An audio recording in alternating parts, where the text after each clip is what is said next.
Thanks, sir. Amen. Praise the Lord.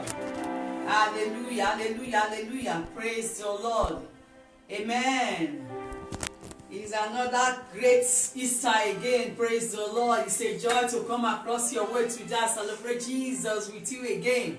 Amen. Praise the Lord. I mean to tell somebody by your side, Happy Easter. Praise the Lord. Happy Easter. Let's celebrate Jesus together this morning as we celebrate Easter in unity. Praise the Lord. And Easter will become meaningless without we hearing the word of God, without we knowing the essence of Easter. What does Easter really mean? Praise the Lord. Hallelujah. Amen. So that is the cause of our study today by the grace of God. Amen. Hallelujah. But before we do so, we want to first of all go into worship. We want to exalt the name of God. We want to show him some appreciation. Amen. Hallelujah. Praise the Lord. Amen.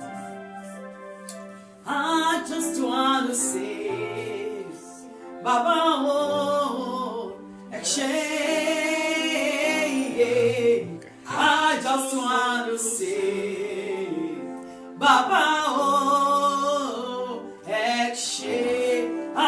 just want to say, I just want to say, Baba, oh,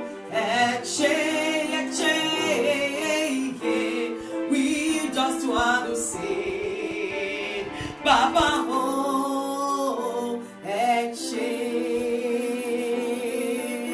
ta ló dàbí rẹ̀, Jésù, ta ló dàbí rẹ̀, alágbára, ta ló dàbí rẹ̀ o, Ọlọ́run mi, ta ló dàbí rẹ̀, Olúwa mi, ọba tó pé ògo, kárí ògo látinú rògo lọ sínú rògo, ọba ní kì í sùn, Jésù ní kì í rẹ̀, ta ló dàbí rẹ̀ o, alágbára, ta ló dàbí rẹ̀, Jésù, ta ló dàbí rẹ̀, alágbára, ta ló dàbí rẹ̀ o, Ọlọ́run mi, ta ló dàbí rẹ̀, Olúwa mi, ọba tó gbé ògo,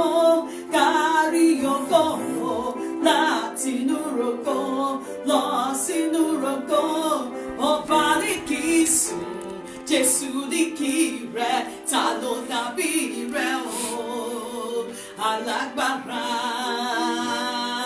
Jésù ló lágbára àti ògo bàbá,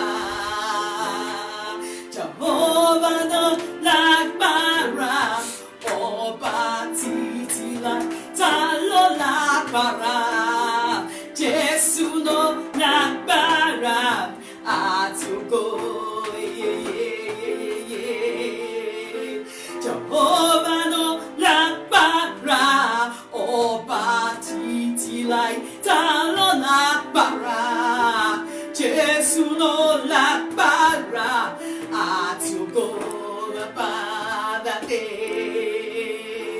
Jehovah ló lágbára, ọba títí láí, ta ló lágbára, Jésù ló lágbára àti ògo bàbá dé, Jehovah ló lágbára, ọba títí láí.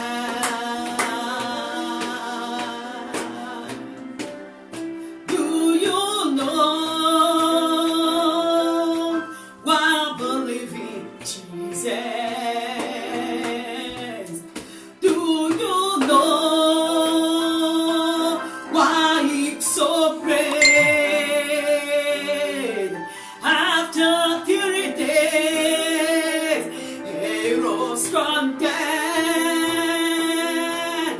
I have never seen a man who rose from dead like Jesus Christ.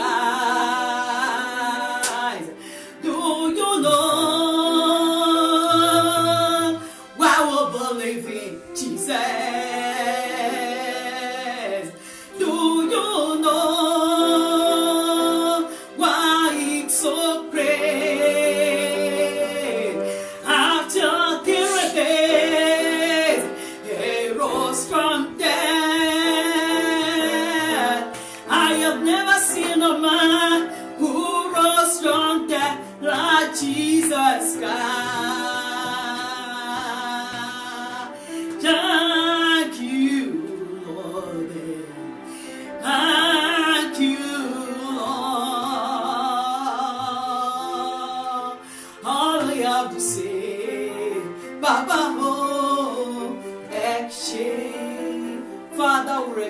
exalt you.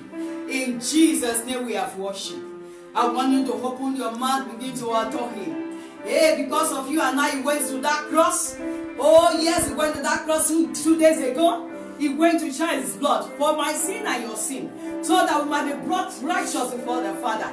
The Bible says all have sinned and come short of the glory of God. But because of the mercy, because of the love he has for us, he went to that cross to shed his blood, so that our sin might be forgiven. Open your mouth and adore him. Let's show him appreciation. Yeah, we have not got enough money to offer to him. Oh yes, anything we have got is not enough. He has to pay back for the price he paid for our sin. For this reason, I want you to join me to adore him. Let's give him praise because he has risen. Because he rose this morning. It is our joy. It is our joy. That is the hope that Christianity has. Yes, that our Savior died and he rose again. It doesn't make a difference with other religion. Oh, he goes to give life to Christianity. Oh, he goes to give life to us. Because he has life, that is why we have life. That is why we have hope. Oh, that is why we rejoice in the midst of the circumstances, in the midst of the trouble, in the midst of the problem. Let's adore him. Let's give him praise. Jesus will give him praise. Jesus will give him glory. Because you know, Lord God, we know you went for us. You got King of glory. Yes, you got King of glory on the way to Calvary. You went for us. We give him praise. We give him glory. We give you all the honor. Thank you, Lord. Thank you, Lord. Thank you, Lord. Thank you, Lord. Thank you, Lord. On the way to Calvary, he went for me. He went for me. He went for me. On the way to Calvary, he went for me. He died to save my soul. On the way to Calvary, he went for you. He went for you. He went for you. On the way to Calvary, he went for you. And died to set you free. He died to set you free. He died to give you hope. He died to save your soul. He died to wipe your tears. He died to meet your needs. On the way to Calvary, he went for us. He went for us. Jesus went for us. On the way to Calvary, he went for us. He died to set us free. Father, we are grateful. Lord, we exalt you. We have come to show you appreciation. Yes, you got King of glory on that night whereby you went for us. Yes, we shed your blood. It was not an easy mission. But Father, at the end of it all, the third day you rose again. That is the joy we have. For that reason, we are saying thank you for the shed blood on the cross. You said yes in your word that you gave your life willingly. For nobody forced you out to give. Even the Father, yes, didn't force you to do so. You did it willingly. And Father, for you to have done so willfully for us, show how much you love us, how much you care for us. And so we have come to show you appreciation. We have come, Lord God, to bless your name. We have come to say thank you again and again and again. Words are not enough to appreciate you, Lord. The little we are able to offer this day, may he be, Lord God, acceptable in your sight in the name of Jesus. Thank you, Lord. Sweet Holy Spirit will give you praise. Sweet Holy Spirit will give you praise. Thank you, your death that brought us healing. Thank you, your death that brought us salvation. Thank you, your death is the King of glory that gave us God direction. Thank you, Lord. In Jesus' name we have prayed. Father, Lord God, we are about to hear your word. I submit myself under your leadership. I have no word of my own. I ask you walk through me, Lord, your King of that. Father Jehovah, to begin to make known to your people the essence of you going to the cross to die, and yes, for your resurrection. Thank you, Lord. In Jesus' name we pray. Amen. Praise the Lord. Hallelujah. Jesus went for you and I. Oh, Jesus went for you and I. Jesus did a complete job. Remember on that night after he has given up the ghost, the Bible said, he made mention and said, it is finished. It is finished. It is a settled case. Amen. Hallelujah. Let's clap for Jesus. Him alone is worthy. We give him praise. We give him glory. We give him all the honor. We have authority. We have dominion today because he has given it to us. Yes, the devil stole it from us and he restored it. Thank you, Jesus. We adore you, Lord. We appreciate you. Blessed be your holy name. In Jesus' name. Amen. Praise the Lord. Hallelujah. So by the grace of God, we're going to be looking at the word of God this day. Praise the Lord. Amen. And we're going to be seeing a topic today. Yes, that has to do with the hairstyle, the moment, the period where we are in today. Amen. So the title of today, subject we'll be looking at, what we'll be discussing today, it has to do with the benefits of Christ's death and resurrection. The benefits of Christ's death and resurrection. The benefits of Christ's death and resurrection. And you know, in life, when we are talking about benefit, we are talking about gain. That goes to tell us, when Jesus died, he didn't just die like every other man. You know, every other man. You know, in the normal life, when people die, people mourn, they cry with the hope, oh, we are not going to be seeing him or her again, we lost him or her. You know, in the case of Jesus, it was not like that. Not that day they mourn, his disciples, they wept. The mother also wept, Mother Mary also wept. But then there was great hope. Praise the Lord. Amen. That is why we are seeing the benefits. What is death brought to us? The kind of joy it brought to us. Amen. After we have seen the benefit today, we are going to be moving on to see his resurrection. You know, he didn't just die. He resurrected after 3 days. He said so before he died that after he has died, he's going to, yes, rise again after the 3rd day. Though some people doubted him, but he proved himself. That is the God we serve. It's not a man that he should lie. Neither the son of man that he should tell. Whatsoever thing, yes, he says, he will do, he will do. Amen. Praise the Lord. Hallelujah. Amen. Praise Master Jesus. So we want to see this morning, first of all, we're looking at the first part that has to do with the benefits of his death. First, we want to see number one point I have here is that Christ's death showed us love. Praise the Lord. The death of Christ goes to show to us, we mankind in totality, the love that God has for us in general. Please, can you move with me? Let's open the Bible. The book of John chapter 3 verse 16. I know it's a very common verse in the Bible, but then you know, that is the strength of the Bible. The whole Bible centers on that. From Genesis to Revelation, it centers on John 3:16. Praise the Lord. Amen. Let's see. It says that for God so loved the world that he gave his only begotten Son, that whosoever believeth in him should not perish but have everlasting life. Praise the Lord. For God so loved the world that he gave his only begotten Son, that whosoever believe in him should not perish but have everlasting life. See, what is the Bible talking about here? He says so loved the world in general. Whether black, whether you are a black man, you are a white man, whether you are red or whatever color you are, God cares less about it. He cares less about it. He sent his Son to die for the sins of the whole world in general. And he did it because of the love he had for mankind. Praise the Lord. You know, ordinarily, the price you pay for something goes to tell you how valuable that thing is to you. It's just like, for example, the case of gold. Gold today is being valued all over the world because of the great price that it attracts when you are in the process of buying it. So for God to have released his one and only Son for us to be redeemed, to be brought back to him. You know, man fell in the Garden of Eden. Praise the Lord. Man fell in the Garden of Eden when he sinned against God. So for God to have what? Restore us back to himself, Jesus has to pay the price. Yes, Praise the Lord.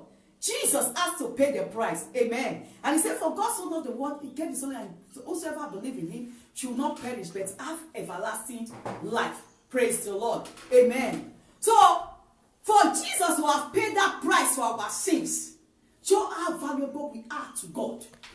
How he honored us. So if God so has paid that so much price for us, why then are you taking yourself for granted? Please, I want to introduce to you here self-love. And what do I mean by that? Please learn to appreciate yourself. Learn to celebrate yourself. Tell yourself you are somebody. You are somebody important. And you know, it is how you take yourself, that is how people will take you. In case you have been looking down on yourself, taking yourself for granted, maybe because of what you think you should have had by now, you don't have it, or where you're supposed to have been, you have not gotten there, and as a result, you are downcasted. Please stop that. When you continue to do that, it's like showing God you are not being appreciative for what he has done. Yes. It's like when you take God that is being trampled on the floor. It's an insult to that God. So please learn to regard yourself. Learn to give some respect, honor to yourself. Celebrate yourself. That what you are passing through is not the end of the world to you. Or else it start become meaningless. Praise the Lord. Amen. It start become meaningless. Yes, you know where you are now is here. Then where you want to be is here. And you look at, in English, the difference, if you look at the word here, H-E-R-O-E, and the word here, T-H-E-R-O-E, the difference between the two of them is the word T. And T stands for time. So that goes to tell us that what the difference between where you are now and where you want to be is time. So when the appointed time comes for you to have those things that you desire or to be where you want to be, God actually will make those things be made manifest in your life. That is why Ecclesiastes chapter 3 says something. He said he makes all things beautiful in his own time. So until it gets to that time, there is nothing that will be beautiful. So stop killing yourself over issues, over situations, over activities. Don't let the world timetable define your life. No! It is what God says concerning you. That is a true picture of who really you are. Praise the Lord. Amen. Are you not talking about this self-love? It's not just enough for we to appreciate ourselves, to celebrate ourselves. God still expects us, after we have loved ourselves, to transfer it to others. Why do I start? I started by self-love. Because when you love yourself, that is when you have the capacity to love others. Watch.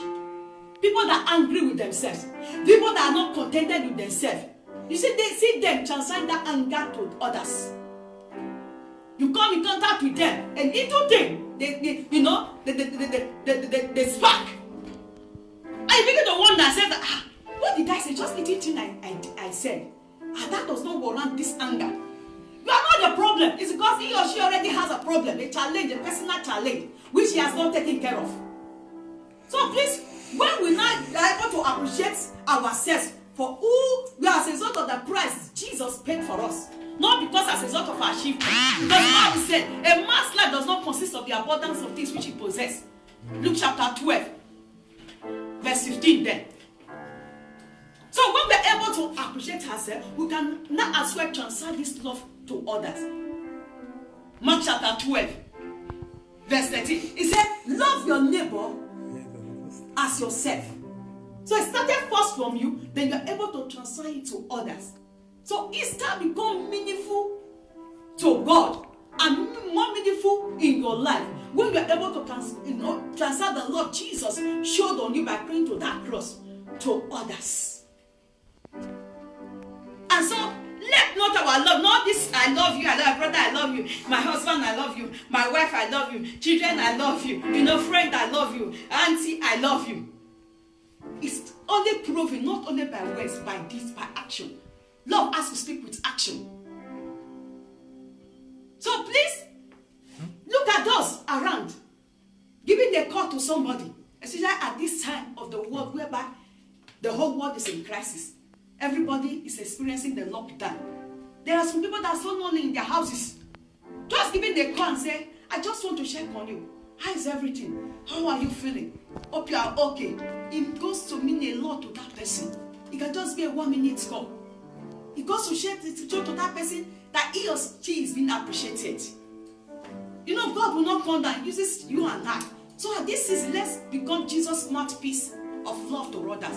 Let's become Jesus and of care to others. Offering a token to somebody at such a time whereby the whole world is experiencing a lockdown. I cannot offer much, the little I have. Please say this. It can as well put food on somebody's table. That is love. Praise the Lord. Amen. So that goes to establish number 1 point I cited initially. That Jesus' death brought us love. Praise the Lord. Amen. We thank God we are making progress. So quickly, by the grace of God, we want to look at number 2 points. Number 2 point I have here is that Christ's death brought us freedom. Amen. Let's look at the book of Matthew 27, verse 50. Praise the Lord. Matthew chapter 27, verse 50. Let's see what is happening here. He said, Jesus, when he had cried again with a loud voice, yielded up the ghost. While on that cross, after he has cried, the last cried, the Bible said he yielded up the ghost. That's, he died finally. But look at what happened in the next verse. 51. And behold, the veil of the temple was rent in twain from the top to the bottom. That goes to show freedom. Now the temple in the olden days, in time of Jesus in the Old Testament, nobody was allowed fully to come into the temple. It was only the high priest once in the year. But when Jesus died on the cross, the curtain that was used to cover the Holy of Holies, where the Ark of Covenant was, the presence of God was, it was torn into two. That's God saying that when my people are not given freedom of worship, come freely to me to worship me. Praise the Lord. We are still going ahead. He says, and the earth did quake, and the rocks rented. 52. And the graves were opened, and many bodies of the saints which slept arose, and came out of the graves after his resurrection, and went into the holy city, and appeared unto many. It says that people were bounded in the grave. They were dead. People that died long ago. As Jesus seated up the ghost, the Bible said they began to arise from their grave. They rose up from their death stage. That was freedom. You know, somebody that is in the grave is bounded. It's not free. So I don't know the situation life has put you today, that you are kind of, being bounded, that you need deliverance. I decree and declare by the authority in the name of Jesus, the name that is above every other name, that will set free and be delivered in Jesus' name. I decree that he has been loosed from that bondage in the name of Jesus. Receive your freedom today in the name of Jesus. Because Jesus died for this purpose and he resurrected. I go to set you free. I go to set you loose. You are loosed in the name of Jesus. You are delivered in the name of Jesus. The death of Jesus cannot be in vain. For this purpose he was made manifest, that he might destroy the works of darkness. Every grave closed, binding you, every death situation, every sickness holding you bound, whatsoever it might be, I say in the name of Jesus Christ, but delivered and be loosed, be set free in Jesus' name. Amen. You are free in Jesus' name. Claim it and it is settled. Claim it and it is settled in Jesus' name. Amen. Praise the Lord. Victory is yours in Jesus' name. Deliverance is very important. In the book of Obadiah chapter 1 verse 17, he said, upon Mount Zion shall come deliverance, and then the sons of Jacob shall possess his possession. So without deliverance, you still remain in that broken stage. You are being tied down. There is no way you can go far in life. I give you a clear example. It's like, an animal, let's say a goat that is being tied. It's not so obvious or seen around in this our Western world. But let's say the Africa we are coming from.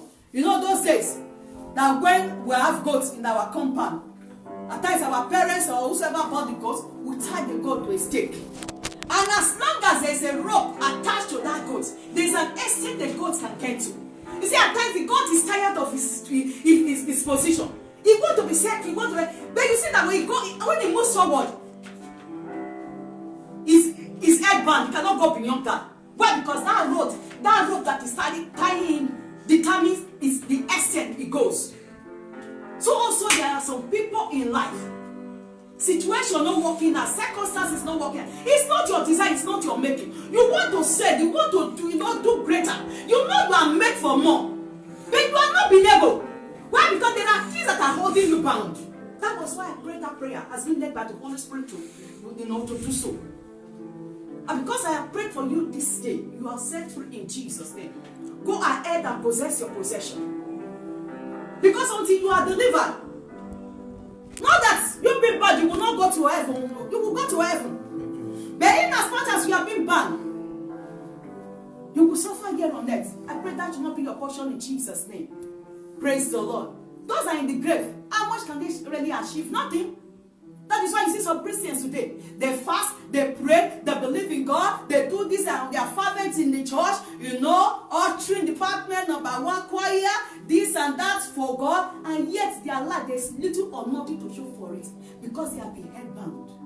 But thank God that Jesus' death has brought you freedom today in Jesus' name. Amen. Praise the Lord. Then look at the number 3 points. The number 3 point I have here is as well. Jesus' death brought us mercy. Praise the Lord.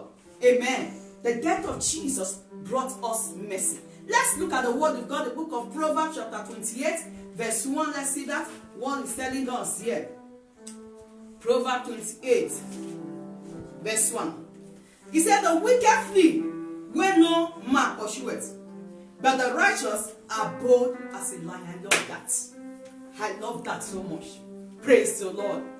He said, I'm dwelling in the last part, the B part. He said the righteous are bold as a lion. The death of Jesus brought us boldness, confidence. The righteous as bold as a lion. It's the blood of Jesus that makes us righteous. The Bible says all have sinned and come short of the glory of God. When man fell in the Garden of Eden, when God, from there henceforth, God looked at man dirty. No measuring up again. But when Jesus came, his blood that he shed on the cross, after that incident, when God began to see man, he seen man as holy clean, because his blood has come to wash away your sin and my sin. And with that confidence we have in us, we're able to approach the throne of grace. Let's see the word of God, what it tells us, clearer. The word of God goes to explain things better for us, to our understanding. Let's see the book of Hebrews chapter 4, verse 16. To throw more light on what I am putting across this afternoon to you. Praise the Lord. I read, say, let us therefore come boldly unto the throne of grace. What throne? Throne of grace. And what is that throne of grace? The throne of our Father, Heavenly Father. He said, let us come with boldness, no longer with fear. When a child does wrong, he doesn't have that confidence to come before the Father, because he has missed it. Daddy will be angry. Daddy might smite me. Daddy might shout on me. But when he comes to realize that Daddy has had mercy, what does he do? He comes freely with boldness, with joy. Happily, he wants to run into the hands of his Father. So God expects us to come boldly with confidence to his presence. And God will have this confidence. We are not free to ask him whatsoever thing we desire. And he gave us assurance in his word. The book of Philippians chapter 4, verse 19. He said, he shall supply all our needs according to his riches in glory. No, what makes you feel that God cannot meet that needs? The Bible says, he said, I am the God of all flesh. Is there anything too hard for me to do?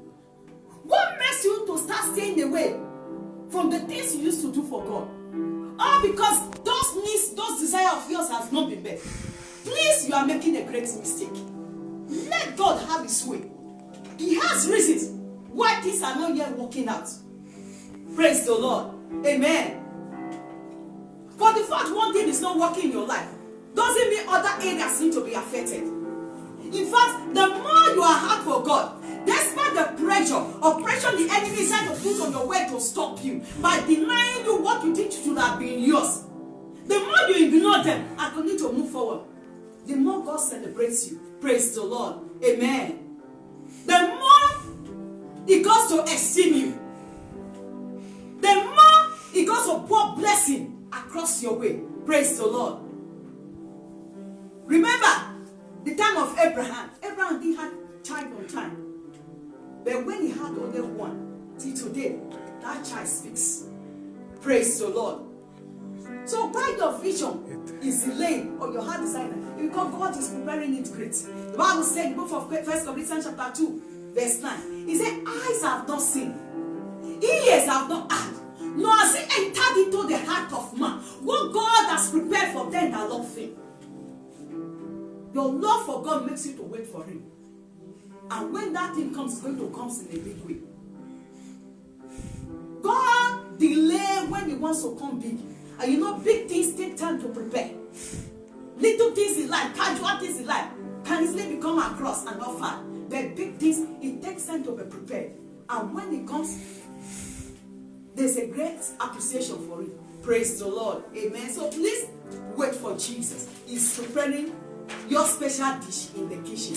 And when it comes, it will warrant you to call friends and relatives to come and rejoice with you. Remember the birth of John the Baptist. John the Baptist didn't come on time. But when he came, the Bible says that the family, everybody around, they came and rejoiced with their parents. And when they saw great John the Baptist, the circumstance that surrounded his bed, they were able to testify and say, yes, this is a special child. So your case is special. Amen. Praise the Lord. As God is special, going to attract a special reward in Jesus' name. Amen. Hallelujah. So I want us to look at the fourth point. The benefit of the death of Jesus. His death brought us mercy. Amen. The death of Christ brought mercy to you and her. And I have definition here. What is the definition of mercy? Mercy is we not receiving the punishment that our sins deserved. We not receiving the punishment our sins deserve. You know, God is a righteous God. That's to say, He just sin accordingly. He would have judged you and I. And if God is to judge, can I stand His judgment or can you stand His judgment? No. Because we all are falling, we have sinned and fallen short of His glory. Therefore, we to be saved from this judgment, Jesus went to the cross to bear the judgment upon Himself. Remember the Bible says that night He was crucified. He said, what does it say that what? My father, why have thou forsaken me? At that moment, the Bible says that what? Or the interpretation was that, at that moment, God turned His back on Him because His eyes are too holy to behold iniquity. He bore the sins of the whole world upon Him. So that in return, we might have mercy in the sight of God. Praise the Lord. Amen. Hallelujah. And you remember the first place, the other place we read, Hebrews chapter 4, verse 16. It said, let us therefore come boldly unto the throne of grace, that we may obtain mercy. Yeah, because of the blood that Jesus shed, we are able to obtain mercy. We are no longer judged according to our sins. That is why today we will come before the Father when we know we have missed it. No, we are human. As long as we are here on earth, we will miss it at one point or the other. And because when we know we have missed it, what do God expect us to do? We go to ask for forgiveness. We go to cry out for mercy. And God, in His love, forgives us. And because He has forgiven us, what did He tell us in the Bible? He says also we have to forgive others. So please, do you still have some grudges in your mind concerning somebody? Yes, you laugh and joke with that person. But inside your heart, there's heaviness. Just because of one or two things he or she might have done that you didn't like. Please, why don't you let it go? Because the Bible said the prayer of a sinner is an abomination unto God. In as much as you are having grudges, anger towards your neighbor, God still sees you as a sinner. Irrespective of whatsoever thing you are doing in His house, irrespective of the offering, the tithes you are giving. Those things are meaningless unto God. Except you go, in fact the Bible even warned that before you offer your offering to God, go and settle with somebody you have challenges with or somebody you have misunderstanding with.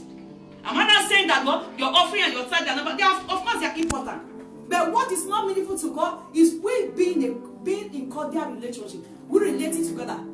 Now some of us are parents. You as a parent, how do you feel when your children the children that came from all came from your womb, or the men that came from your loins, they are not in unity. It breaks the heart of the parents. That's a fatherly heart or the motherly heart. A father and mother that cares, your heart will be broken, will be shattered. So also the heart of God is broken and shattered when we are not walking unity as Christians or as brothers and sisters.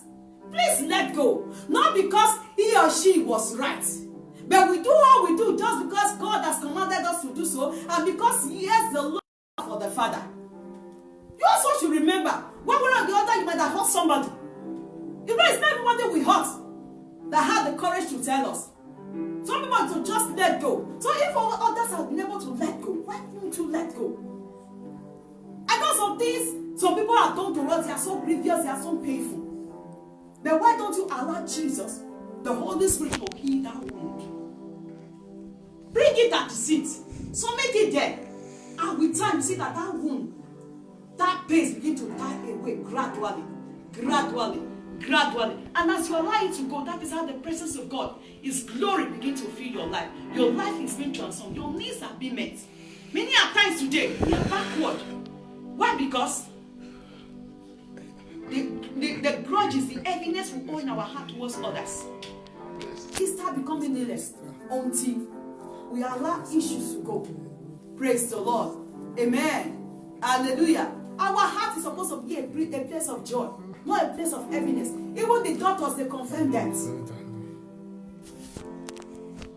When you are too heavy in your heart, those can result to what? High blood pressure. It can result in ulcer. It can result even in cancer. They go to confirm it. Some cancers are caused as a result of bitterness in the heart. So you see, when God knows this, that it will not be favorable to us, to our heads. That is why He wants from the onset, we should learn to forgive one another, because Jesus has shown us an example. Praise the Lord. Amen. Please take that case to God, and I trust and believe in Him, by the help of the Holy Spirit that is at work in you. That case will be settled in Jesus' name. Amen. And the number 5 point I have that has to do with the benefit of the death of Jesus. He brought us grace. The death of Jesus brought us grace. And what is the definition of grace? Grace is we receiving strength, the ability to do what we cannot do on our own. It's a grace. Grace is the ability, the strength to do what we cannot on our own human self, by our own human power do. So if we are not doing things that you know normally on your own, you won't have been able to do it. That shows there's a force backing you up. And that is what I'm talking about here. That is the grace of God. The strength, the ability. It goes to give you extra strength. No, there are some assignments we embark on. Even before we start that assignment, we already know we are not capable. There's no way it can be accomplished. But one way or the other, you find yourself doing it, and the thing is just slowing. Please, that goes to tell you that it is not by your might or by your power. There is a force behind, and that force comes from God, the grace of God. And that is why you need to give Him all the glory. This is only possible because Jesus made it possible. The Bible said, by strength shall no man prevail. 1 Samuel chapter 2 verse 9. On your own you will fail. Are there no mighty that are falling today? On your own you cannot overcome. It takes the grace of God. Look at the coronavirus all around the world today. It will only take the grace of God for the vaccine, for the solution to be found. So you see, except God goes to build the house, labor, but they keep going to keep the city. The watchman stays awake in vain. So why that situation is still like the way it is now, probably might be that what you have not actually given all the glory to God, so that it supplies Him more grace. The book of James chapter 4, it says that He giveth more grace to the humble. So as you are giving Him all the glory, making Him to realize that He is in charge, what does He do? He supplies you more strength, more grace to do things you never thought you could do in your life. Achieving yes works. That marriage working smoothly. But you never thought that you and the husband can be at peace in unity again. Those children you see them that they have gone wayward, falling into position again. Why? Because you have learned to give him all the glory every time. Praise the Lord. Amen. Hallelujah. We thank God for the first part we have had that has to do with the death of Jesus, the benefit of his death. Then quickly we want to look at the second part that has to do with the benefits of his resurrection. Since Jesus resurrected this morning, what have we stand to gain? Because his resurrection cannot just be in vain. You know, God does not do something that does not have gain. So for him to allow Jesus to have resurrected, it means it will profit him, and as well will be profited. Amen. Praise the Lord. Number one thing I had here is that what? His resurrection brought us life. His resurrection brought you life, and it brought me life. Praise the Lord. Amen. Let's look at the word of God. The book of Luke chapter 24. Verse 1 to 6. Luke chapter 24. 1 through 6.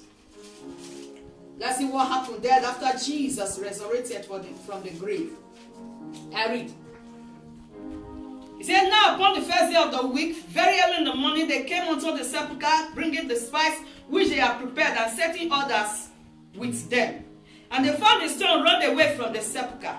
And they entered in and found not the body of the Lord Jesus. And it came to pass, as they were much perplexed thereabout, behold, two men stood by them in shining garments. Verse 5. And as they were afraid and bowed down their faces to the earth, they said unto them, why seek ye the living among the dead? That's a very great statement.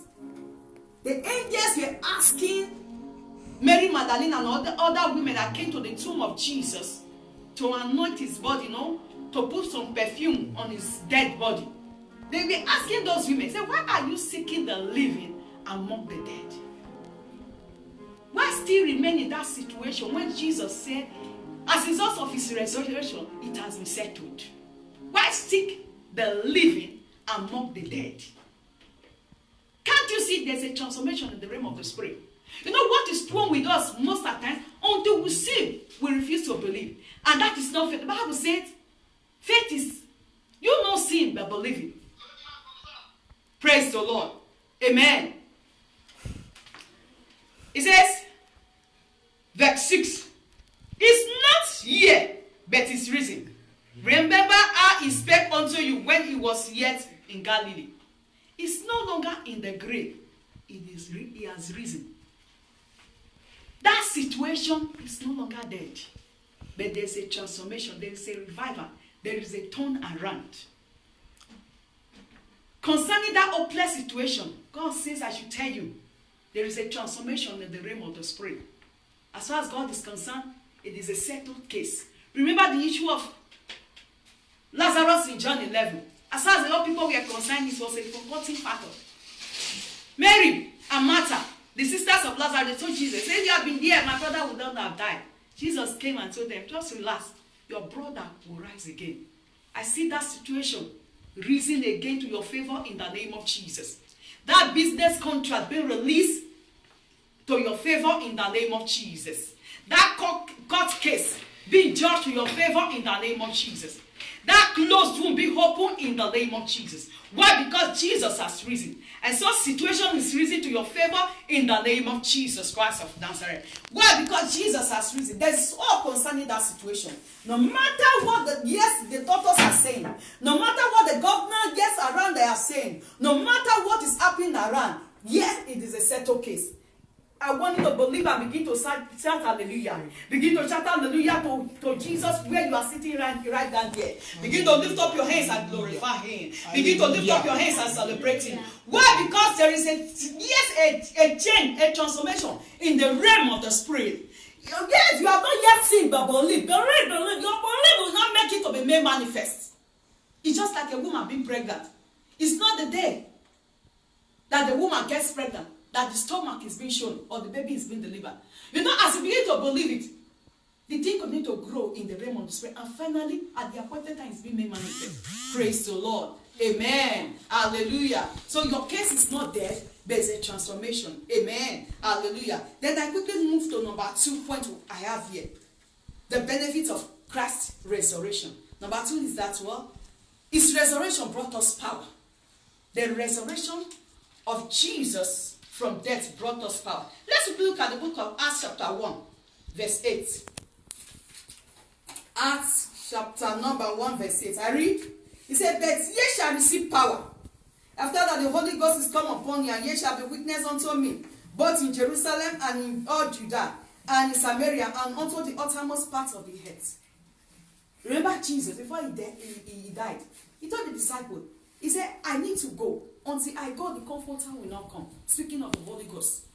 And when you go further, in chapter 2 of the book of Acts, I read, Bible says when the apostles, they gathered in unity, in one accord, at a particular place in the upper room, the Holy Ghost came upon them and they began to speak in other tongues. That's until Jesus died and resurrected. There was no power. But thank God when he died and he resurrected.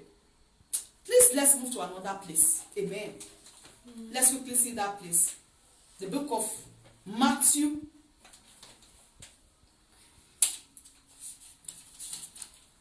Or rather, let's see the book of Luke. Luke first before Matthew. Luke chapter 10, verse 19. Matthew, Mark, Luke, and John. Luke 10, 19. He said, behold, I give unto you power to tread upon snakes and scorpions, and over all the powers of the enemy, and nothing shall by enemies hurt you. When the power came, we got the power to witness.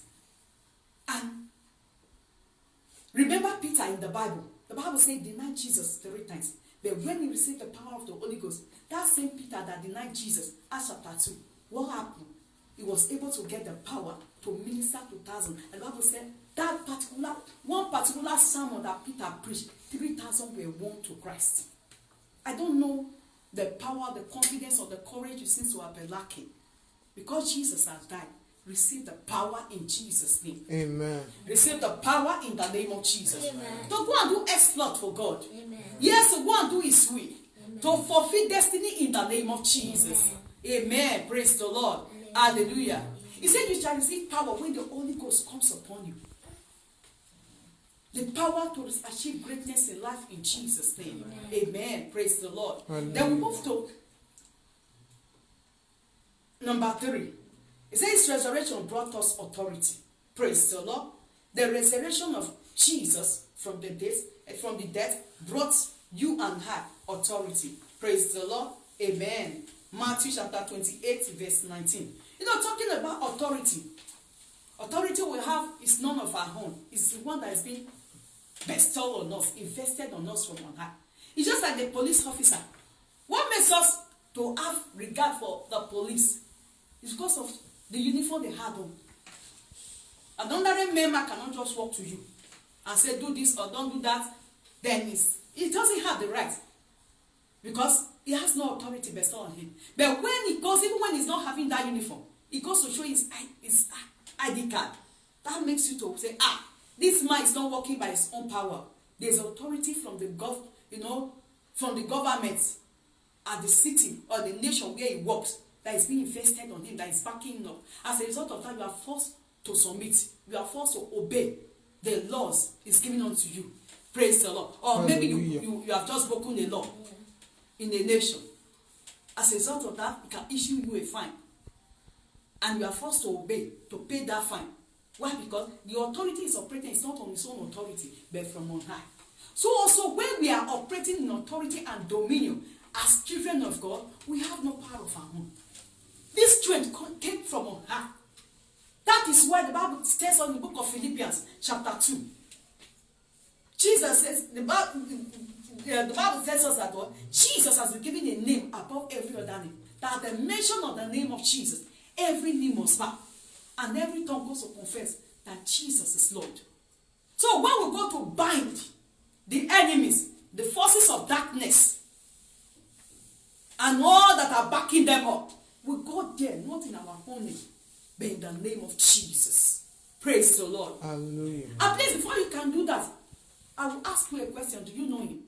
It's only when you know you have received him as Lord and Savior that this authority has been given unto you. That is why I said we should read that place initially. Matthew chapter 28, verse 19. Let's see quickly what he's telling us here.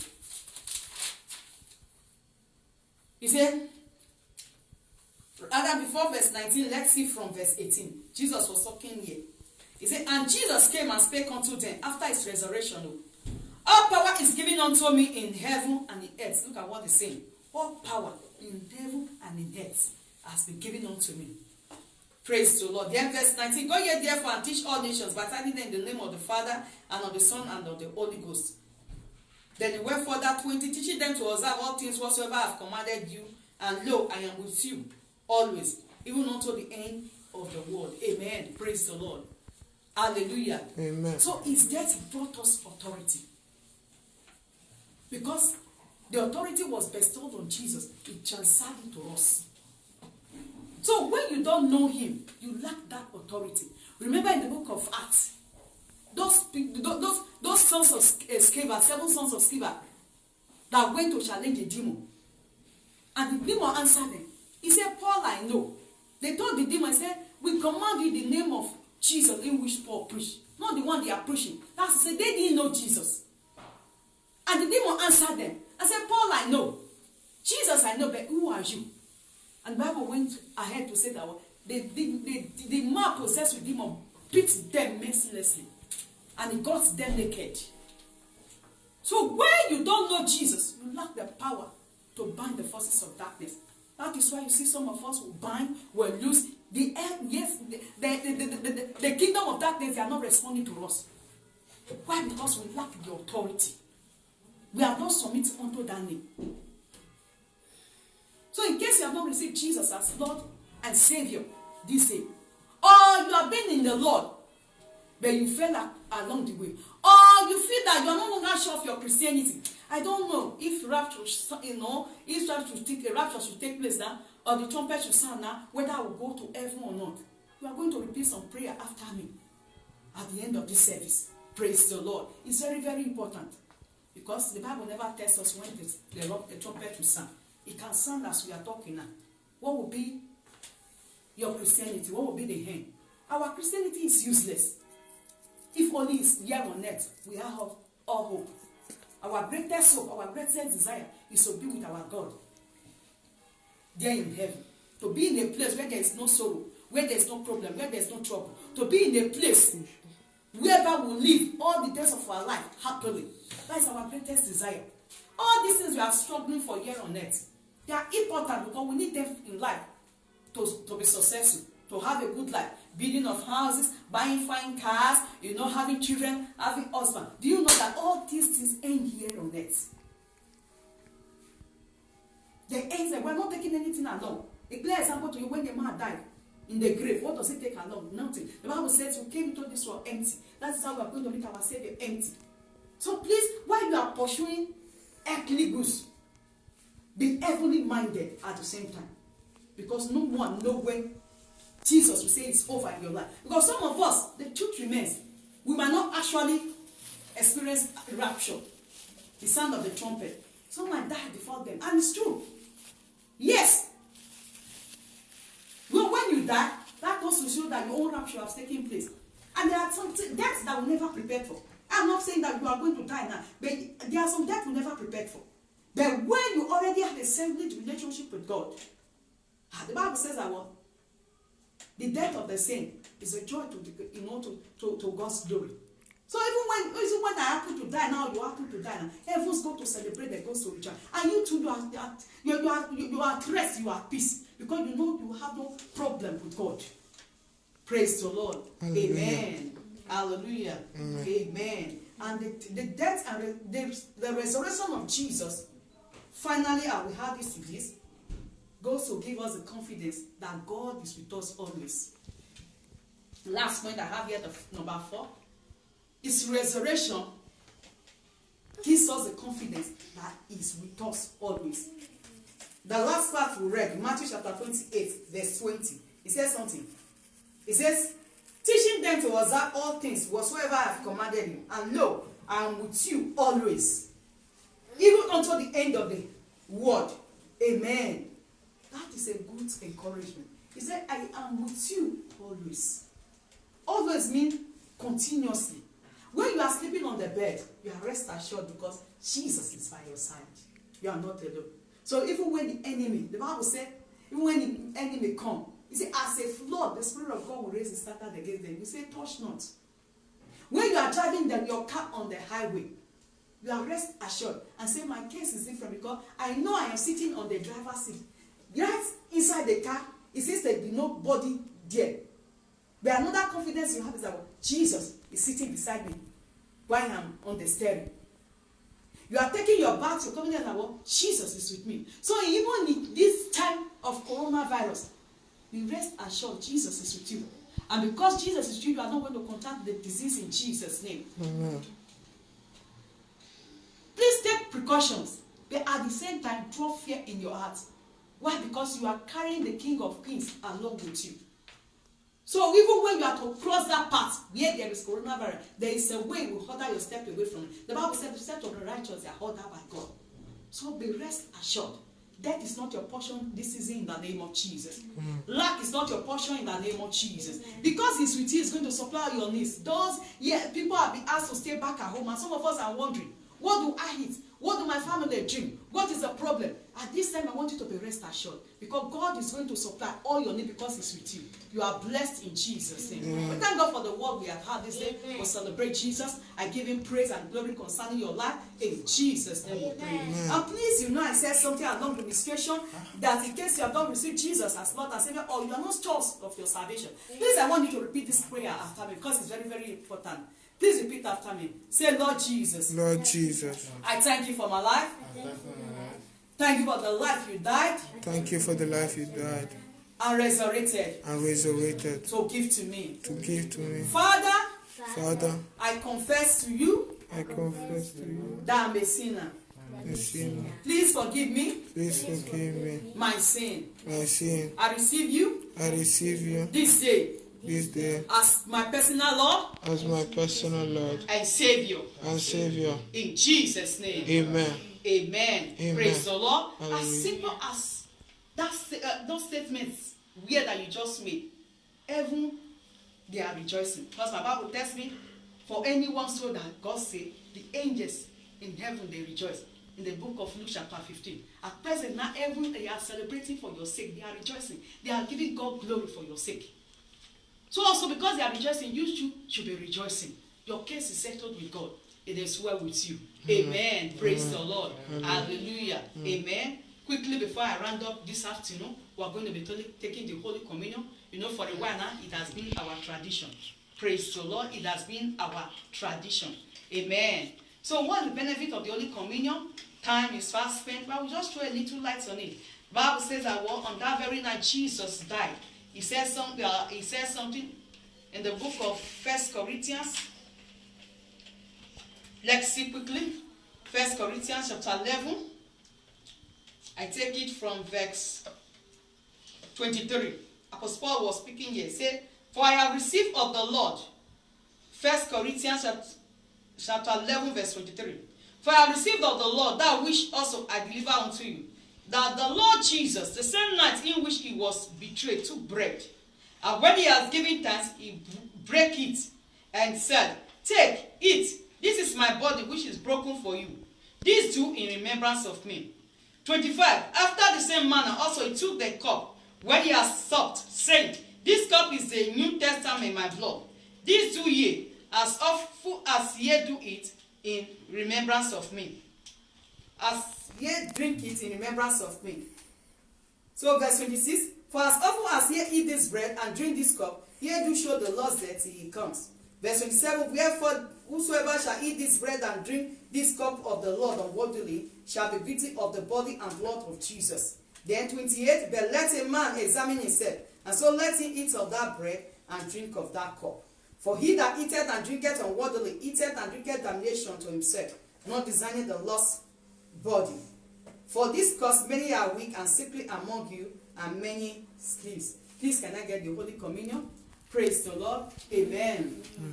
What is this place explaining to us? Is that what we are doing concerning taking the Holy Communion, that's the bread which represents the broken body of Jesus that he experienced 3 days ago, Good Friday. His body was broken on the cross, beaten for your sake and my sake. And also the bread we take today represents the broken body.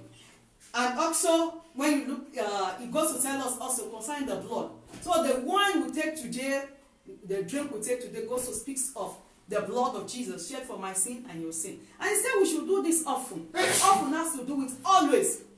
It can be daily, it can be monthly, it can be weekly. It has to determine how the Spirit of God leads you. So we've been led by the Spirit of God, as God has commanded our Father, the Father of this commission, is that every week we are supposed to take the Holy Communion. And one of the reasons for this moment is because to vaccine ourselves against the danger out there, against coronavirus or whatsoever attack of the enemy. And when we do this, we have covered ourselves, and the enemy cannot penetrate in Jesus' name. Praise the Lord. Hallelujah. Amen. That is why we do what we do. And before we do that, you remember what we read. It says that before we do this, let a man examine himself. Praise the Lord.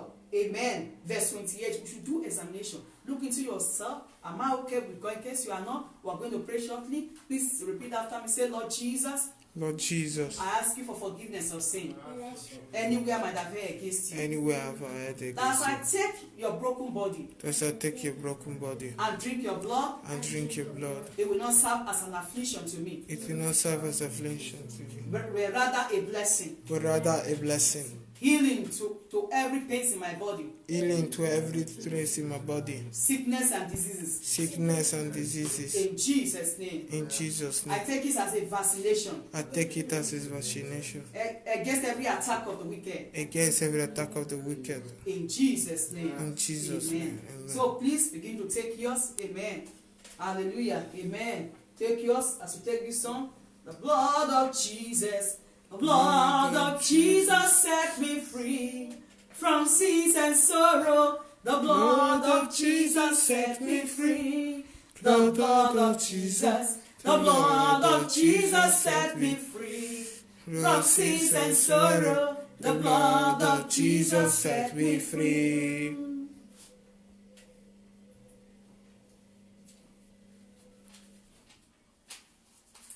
If you have done so, I want you to begin to open your mouth and thank God for the opportunity, for the privilege given to you to partake in His blood and His body.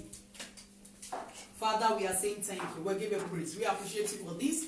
Thank you for the opportunity. Thank you for the privilege. We don't take it for granted, but we appreciate you. Blessed be your holy name. Thank you, thank you. Reign and be exalted. In Jesus' name we pray. Amen. Amen. Hallelujah. Amen. God bless you. I appreciate you and I celebrate you for years having spent this time with God and also giving me some time of your useful time that you should have used for other things. But you did me fit and said, let me listen to the word of God, which is able to keep you. I declare that this week is a blessed week to you in the name of Jesus. Amen. I declare that this week is a week of favor in Jesus' name. Mercy will locate you in Jesus' name. These have been difficult for you become possible in the name of Jesus. I pray open doors for you in the name of Jesus. Though yes, we have been asked to be at home, yes, experiencing a lockdown, our heaven is not locked in Jesus' name. And because your heaven and my heaven has not been locked, we'll pray that there be release from on high upon our lives, great blessings in the name of Jesus. Thank you, Lord, for your preservation. Thank you for your protection. Reign and be exalted in Jesus' name. Amen. You are blessed. I come across your way again by the grace of God next Sunday at this same time. We started 11 o'clock by the Western time and also by the African time, 10 o'clock. Remain blessed in Jesus' name. Amen. Amen.